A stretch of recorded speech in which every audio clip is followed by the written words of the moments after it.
Shalom Aleichem and Baruchim Habayim. Moshe Lagnado here speaking under the auspices of Kollel, Baruch Havat Yisrael in Southern California, and Sha'rei Tziyon here in Brooklyn, New York. My friends, this week, Parshat BeShalach. It's also called Shabbat Shira, the Shabbat of song. Let us get into the Parsha. The Parsha starts off with us leaving Egypt. The bondage is broken. As we travel, the Egyptians have second thoughts, and the cavalry and Pharaoh is in chase. They chased us to the Yam Suf. The Yam Suf were in a dilemma. In front of us, the raging sea. In back of us, the army of Pharaoh. What to do? And God performs a miracle. The Red Sea splits, and we walk through. But as easily as we walk through, the Egyptians have problems, and they are drowned in the water as they return to their being. The cavalry dies, and we enjoy, sing a song, Az Yashir Moshe Uvenei Israel. And then Moses and the children of Israel sang this glorious song. We still sing it every day in Sha'rei. Every day in morning prayers, Az Yashir is said. But we continue our journey. And in the Parsha, we continue. We receive water from God. We receive the man, the food which we'll be eating for 40 years. And at the end of the Parsha, we go to war with an enemy who hates us, Amalek. And we succeed and we are victorious. But let us delve into the reason why this Shabbat is Shabbat Shira, and what do we do differently on this Shabbat? My friends, there's an ancient custom to feed the birds on this Shabbat. The wild birds, the birds outside. In the norm, it is asur to feed wild animals, animals who do not depend on us. We are not allowed to feed on Shabbat, a rabbinic ordinance. But on this Shabbat, there's an ancient custom that even though the birds are wild and they don't depend on us, we're allowed to feed them. Some poskim disagree, but there are those who have that minhag. Now, what is so beautiful about it? Why do we do it? So one reason brought down is that when the man started to fall down, what took place? Bnei Israel enjoyed it, but on Shabbat it didn't fall. And Moses said, Friday take double portion, because Shabbat it will not fall.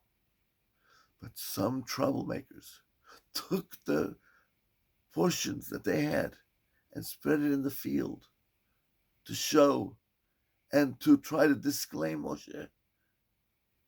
They woke up in the morning and there was nothing there. The birds had eaten it. So for the birds who did such a great act for the honor of Moshe, we give them an appreciation every Shabbat Shira. Yeah, it's a little strange. Do those birds realize why we're giving it to them? But appreciation is not always a gift to the one who should be appreciated. But it is a lesson to one who must appreciate. So it gives us that obligation to show our appreciation. And another reason, the birds are constantly singing. We sang Az Yashir when we left Egypt, at the Yam Suf, at the Red Sea. But in truth, we should be like the birds, always singing, always chirping the thanks to God Almighty. My friends, there's another point I want to bring out. That the man fell in the desert. When it fell, it was covered with a thin layer of dew. Ergo, when we have our chalot, our bread on the table on Shabbat, we cover them to remember that miracle of the man. But there's also another reason. The other reason is because we don't want to embarrass the bread. In the triage of brachot, if I have wine and bread in front of me, the first bracha I make on the bread, then I make on the wine. My friends, but on Shabbat, where we must say Kiddush at the start of the meal, we say the blessing on the wine first. So for not to embarrass the bread, we cover it. My friends, we are not to embarrass the bread. But the bread is inanimate. It does not have any feelings. It does not know. And again, it's to teach us a lesson of appreciation. My friends, a young man, a young husband, came home Friday night.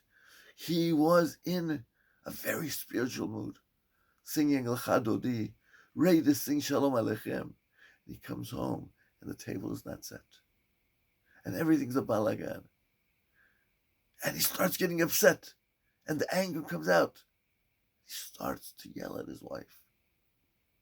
His neighbor, an older man, a wizened man, comes in.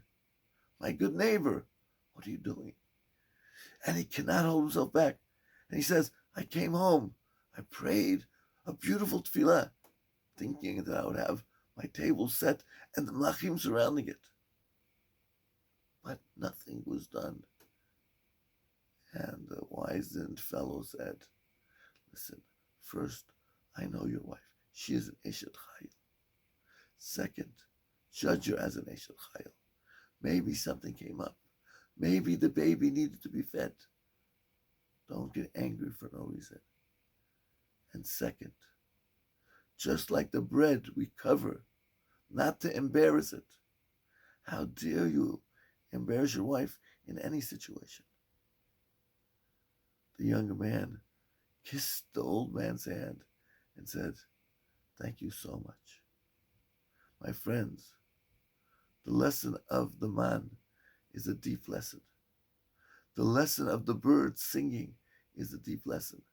Let us always sing to God Almighty for all his gifts. And let us always act respectfully to one another. And then we'll be worthy to a complete redemption. Shabbat Shalom.